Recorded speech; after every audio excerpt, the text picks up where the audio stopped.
जन सुविधाओं की चिंता करना, ये भारतीय जनता पार्टी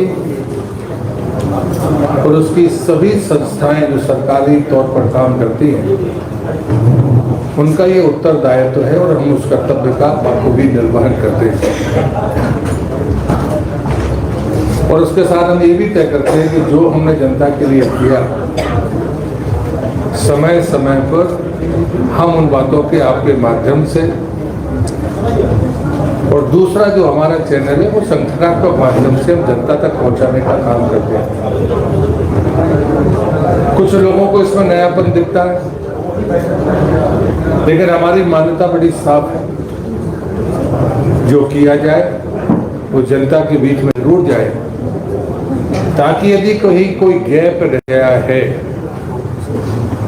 तो वो पत्रकार मित्रों के माध्यम से हो, सामान्य जन के माध्यम से हो, वो सरकार तक पहुंचे। संवाद का लोकतंत्र में इससे बेहतर और कोई तरीका नहीं हो सकता। इसलिए लोकतंत्र के चौथे स्तंभ के रूप में पत्रकारों को माना गया है। उसे जो लोग इसमें नयापन ढूंढते हैं, जो उनकी समस्या है, जो अपने श्रेय को अपने तक ही सीमित रखना चाहते थे, ऐसे प्रवृत्ति के लोगों को जरूर तकलीफ होती है। लेकिन जो जनहित के कार्य पसंद करने वाले लोग हैं, वो इस संवाद को बेहतर मानते हैं, ताकि आपको भी मूल्यांकन करने का मौका मिलता है, सरकार को कसौटी पर कसने का मौका मिलता है। और इसे 2 वर्षों में जो हमने रीवा में किया, उन्हें मैं जरूर कहूंगा। हमारे लिए सबसे महत्वपूर्ण बात होती है कि देश का भविष्य हमारे बच्चे, और इसलिए उनके कौशल का, उनकी शिक्षा का और उनके स्वास्थ्य का हम तीनों का विचार करके समाज की योजनाएं और उसके क्रियान्वयन की चिंता करें। जब मैं यहाँ प्रभारी मंत्री बनकर आया था, तो एक सिरप के नशे की चर्चा मेरे सामने आई थी। आज मैं गर्व के साथ कहता हूँ कि उत्तर प्रदेश सरकार ने भी उस पर प्रतिबंध लगाया, हमारे पुलिस प्रशासन ने भी उस पर तेजी से काम करना शुरू किया। लेकिन अभी जो लोग इस पर फंस गए थे, उनको उस चक्र से वापस लाने का जो सामाजिक काम है, नशा मुक्ति से बाहर लाने का, वो काम मैंने अपने जीवन में किया है। आज उस पर भी बहुत चर्चा हुई है, उस पर भी हम काम करेंगे। दूसरी बात होती स्वास्थ्य को लेकर, मेडिकल कॉलेज रीवा ने देश में बेहतरीन स्थान प्राप्त किया है। अभी तक लगभग 2000 के आसपास हार्ट की सर्जरी वहां पर हुई है। जितने पदों की जरूरत थी, कैबिनेट ने मुक्त हस्त से उन नियुक्तियों को अपनी सहमति दी। जो डिपार्टमेंट से जो मशीनों की जरूरत थी, उनकी पूर्ति की, क्योंकि सरकार ये मानती है कि विकास सब दूर होना चाहिए। और उसमें सबसे बड़ा जो मील का पत्थर है, अगर उससे एक कदम हम आगे बढ़ाते हैं, तो वो है हमारी इन्वेस्टर्स मीट, जो कभी सिर्फ इंदौर में या अधिकतम कभी भोपाल में होती थी। वो 24 अक्टूबर 2024 को 23 अक्टूबर 2024 को रीवा में संपन्न हुई। वो अनुभव आपके सामने भी है। और इसलिए मुझे लगता है कि अगर हम तकनीक की बात करें, तो उस तकनीक में चाहे वो एयरपोर्ट हो, चाहे वहाँ पर उड़ने वाली हवाई जहाज हो, हमारे विकास और तकनीक दोनों को हम मिलकर देखते हैं। कम्युनिकेशन होगा, कनेक्टिविटी होगी, तो लोगों को आने में सुविधा होगी, तो नए आयाम आगे बढ़ेंगे। और इसलिए उस दौर में भी हमने बेहतर काम किया है। अगर मैं ग्रामीण क्षेत्र की बात करता हूँ, मैं खुद ग्रामीण विकास मंत्री हूँ। मैंने कहा कि इस राज्य में वो दिन कब आएगा जब हम ये कहेंगे कि मध्य प्रदेश की कोई भी ग्राम पंचायत ऐसी नहीं है जहाँ सुविधाजनक ई पंचायत के लायक भवन है। और मैं दावे से कहता हूँ कि इन 2 वर्षों में अभी तक हमने 1400 नई पंचायत थी, उनको बिना मांगे दिया। जो पुरानी पंचायतें थी 1000 उनको दिया, लगभग 2500 के आसपास। और मुझे गर्व है कि सत्य अटल बिहारी वाजपेयी, जिनको हम सुशासन पुरुष मानते हैं, उनके नाम पर प्रधानमंत्री जी ने 2 बार इस ग्रामीण सेवा सदन, ग्राम सेवा, अटल ग्राम सेवा सदन के नाम से जो पंचायत भवन बन रहे हैं, दोनों की पहली किस्त प्रधानमंत्री ने डाली और आज वो बनकर पहली वाले तैयार हो गए, दूसरों का निर्माण जारी है। ये 2 साल की बड़ी सफलता है। 330 हमारे जनपद के ब्लॉक हैं, 106 भवनों को हमने स्वीकृति दी है और दोनों के डिजाइन बदले हैं, पंचायत भवन के भी और जनपद के भी और जिला पंचायत, कि वो 3 मंजिल तक जा सकते हैं। पहले हमारा कोई भी ग्रामीण भवन 2 मंजिला नहीं हो सकता था, वो हमने काम किया है। 4 जिले बने थे और एक दतिया जो पुराना जिला था, वहाँ जिला पंचायत के भवन नहीं थे, वो भी हमने उनको देने का काम किया। ग्रामीण क्षेत्र में प्रधानमंत्री सड़क शुरू हुई थी सत्य अटल बिहारी वाजपेयी जी के समय, दूसरा चरण पूरा हो गया, तीसरा चरण पूरा हो गया जब जनपदों में रोडों का अपग्रेडेशन हुआ, चौथा चरण पूरा हो गया, अब 5वां चरण है जहां 500 की आबादी के गांव जोड़ना शुरू हो गए, उसकी टेंडर प्रक्रिया हो गई। ये 2 साल इस नाते महत्वपूर्ण है कि 500 की आबादी के भी गांव जोड़ेंगे, लेकिन यदि नक्सलवादी क्षेत्र है, अति पिछड़ी जनजाति जिसमें बैग,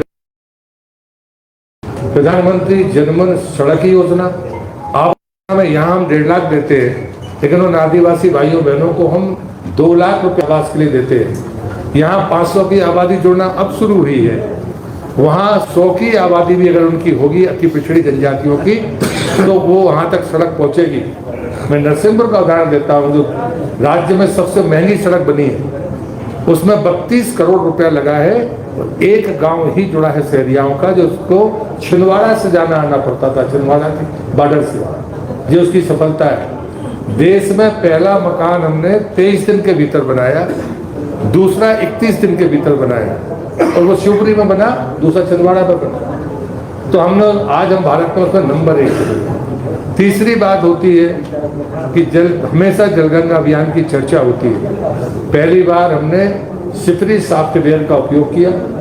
जितने भी तालाब बने हैं, ये आपका भी अनुभव है, आप भी समाचार दिखाते थे, लेकिन कोई भी साइट सिलेक्शन का विवाद इस वर्ष आपको नहीं आया होगा। जितने भी सरोवर बने, उन सरोवर में आज भी पानी है। हमने 6 महीने बाद फिर से उसकी वीडियोग्राफी कराई है, ताकि हम सिफरी सॉफ्टवेयर की उस प्रमाणिकता को साबित कर सकें। अब अगर किसान भी चाहता है अपने खेत में तालाब बनाना, तो सिफरी सॉफ्टवेयर का उपयोग करते हुए बेहतर तरीके से साइड चयन अपने खेत पर भी कर सकता है। और इसलिए मुझे लगता है कि ग्रामीण विकास में जितने भी आयाम हो सकते हैं, एक है प्रधानमंत्री आवास, जब प्रारंभ हुआ था, और जब उसके बाद आवास प्लस बना तो 27 लाख परिवार छूटे थे। इस साल रिकॉर्ड 11,60,000 मकान बन रहे हैं। अब बचे हुए 7.5 लाख अगली साल और बनेंगे इन 2 सालों में प्रधानमंत्री आवास के लिए। और अभी जो हमारा सप्लीमेंट्री बजट आया, मैं मुख्यमंत्री जी को बधाई दूंगा। उनका फोकस एरिया देखिए कि 17,000 का सप्लीमेंट्री बजट है, जिसमें 4200 करोड़ प्रधानमंत्री आवास के लिए, हमारी जो मैचिंग ग्रांट है उसके लिए, ताकि वो 11,60,000 मकान पूरे हो सके।